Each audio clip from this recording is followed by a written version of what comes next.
Бүгін біз Алматы қаласындағы әскери техникалық мектептің тәрбиеленушілері әскери ант қабылдап салтанатты түрде қатардағы жауынгер атандық. Енді біз отан алдындағы борышымызды өтеген сарбаздар есебіндеміз. Жалпы 150-ден астам тәрбиеленуші отан алдындағы борышын өтеуге ант қабылдады. Енді біз оқу жаттығу кезінде жалпы әскери техниканың жан-жақты қыр-сырын, жалпы армиядағы барлық білуіміз қажет дүниелерді үйрендік. Оқытушылар да бізге бар білімін үйретіп, жалпы бізден сарбаз дайындап шығарды.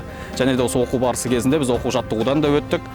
Полигонда оқ ату техникаларды қолдану сияқты әскери техниканың қыр-сырын үйрендік.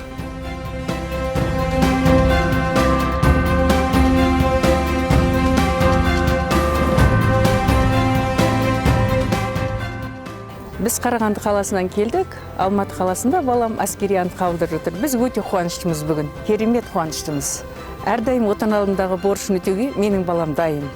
Бұл азаматтардың әрбір азаматтың борышы. Мен ата-ана ретінде өте қуаныштымын. Менің балам әскер қатарында өзінің Қазақстан Республикасында жақсы қызмет етті деп сенімді түрде айта аламын.